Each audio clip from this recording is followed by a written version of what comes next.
Hi to our Kitty Hawk Club. I'm Leah Byers here with Ray Nothstine. We are in the Civitas Institute and we're here today to talk about polling.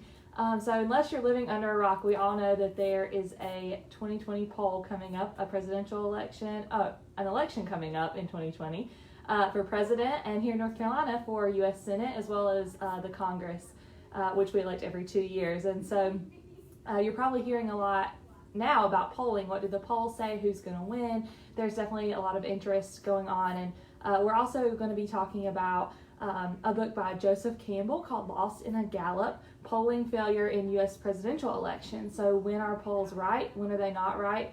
What are the pros and cons? And so Ray, thanks for being here, and we're going to talk about polling. Yeah, absolutely, Leah. Thank you.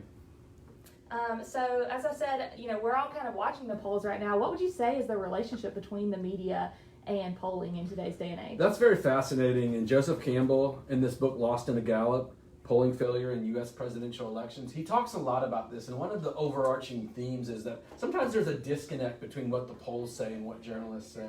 And one of the things I think that is most interesting that he brings out in his book is that the media was actually much more critical in the past than they are today about polls. Even in the 2000 election, Dan Rather was kind of making fun of what was going on in Florida with some of the polls that were produced and how close it was. And he'd kind of throw up his papers and make comments about polls. And just in general, I think a lot of the reporters would denigrate the polls to some respects, and they probably saw it threatening their work. When you go out and do some shoestring reporting, or you go out into communities and find out what people think. And we're going to talk soon about the failures in polling. But one of the things in the 1980 election is it was going neck and neck between Carter and Reagan right on to election day.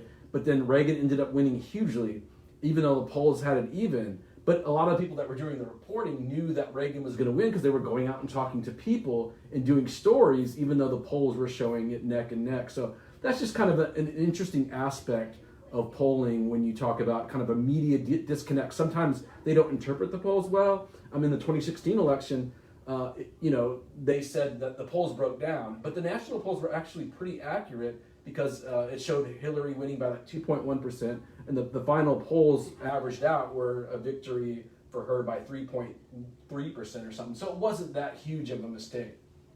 Yeah, so obviously here at Civitas, many of you guys know that we do polling. We do about 10 statewide polls per year. And our Civitas poll is something that we stand by, and we believe in the methodology of polling. But as poll producers, we kind of understand, we try to make clear to our audience like the limitations of polling.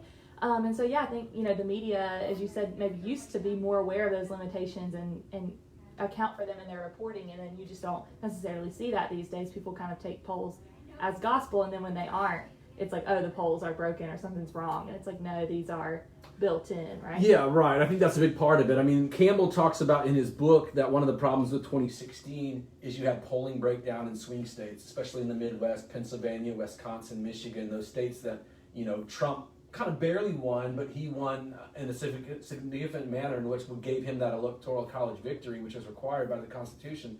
So just in history, one of the things he kind of goes through different polling failures, because there's always polling failures to some degree, and he goes through the big one that we know from a historical perspective is 1948, where Harry Truman beat Thomas Dewey, who was the Republican nominee, and they actually stopped polling in the last couple of months because it was going to be such a big victory for Dewey. He was way up by double digits in many of the polls, and what happened on election day, Truman called them the sleeping polls, and he ended up winning the election, and so there was egg on the face of a lot of the pollsters. In 1980, which I mentioned before, you had a similar phenomenon where it was basically neck and neck, and then Reagan had this huge landslide, not only with the national vote, but in the Electoral College.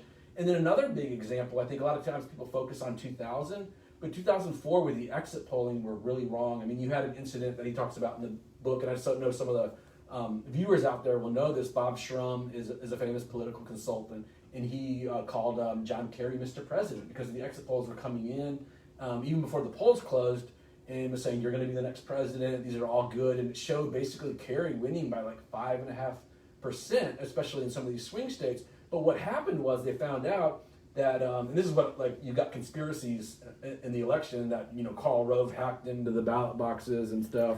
But anyways, what happened was there were a lot of female poll workers or just younger poll workers that were doing the exit polls, and they tended to gravitate to people that thought more like them. And so you had this kind of human error within the exit polls that you may not have just in regular polling, so to speak. But yeah, those are some historical examples. But it'll be interesting to watch because there was breakdown in sort of the swing states in 2016, and it'll be interesting to see if that happens again. Yeah, well, your historical examples, kind of go to what we say around our Civitas poll all the time is it's just a snapshot in time. And so, if the polls are indicating one thing 3 months out or 2 months out, or even now we're 1 month out, but a lot can change in 4 weeks. And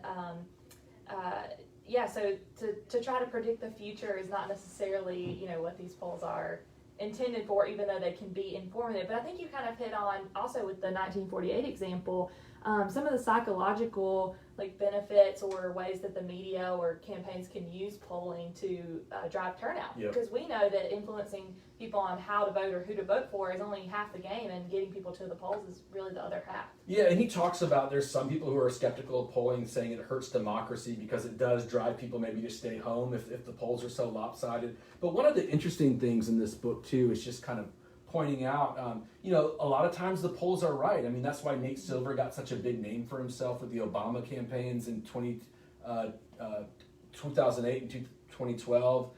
He basically predicted him right. And then even you had the Huffington Post that said Hillary was going to win by 98.2%. And there were other models. Some people had it 99%.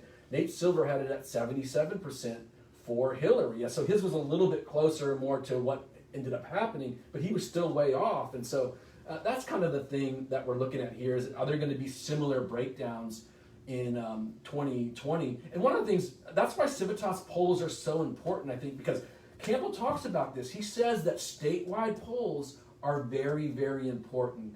And there has to be better polling at the statewide level. And one of the reasons that there's not anymore, and why Civitas polls are so important, because there's not as many local journalism, and so a lot of times these newspapers would buy polls, but they can't afford to anymore. So there's less polling at the state level, and I think that's one of the reasons why our polls are so important, because it gets our message out there. But it also, we can bring some credibility to this discussion if our polls are credible. And so, in the last election, they turned out to be fairly accurate. So it's just something to watch, in terms of the Civitas polls and how they shake out.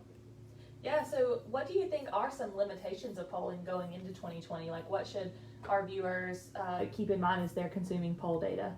Well, I think one of the things, and this is just sort of Trump, I think if we were going to have the election today, a lot of us would admit, whether we like Trump or we don't, that he's probably going to lose at this moment. There's plenty of time for that to change, of course, and he's the president, and incumbents generally win, especially in recent history.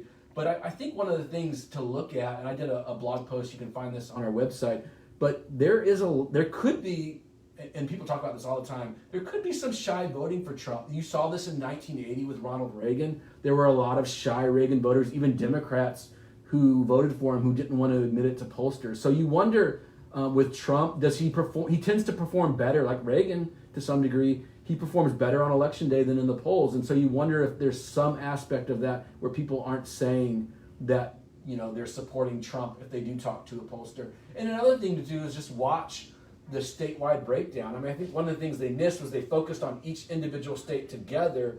Then you had the breakdown in Michigan, Pennsylvania, and Wisconsin, which are kind of similar demographically. In North Carolina too, you have a lot of Midwestern transplants here, and some similarities to those states, certainly being a swing state.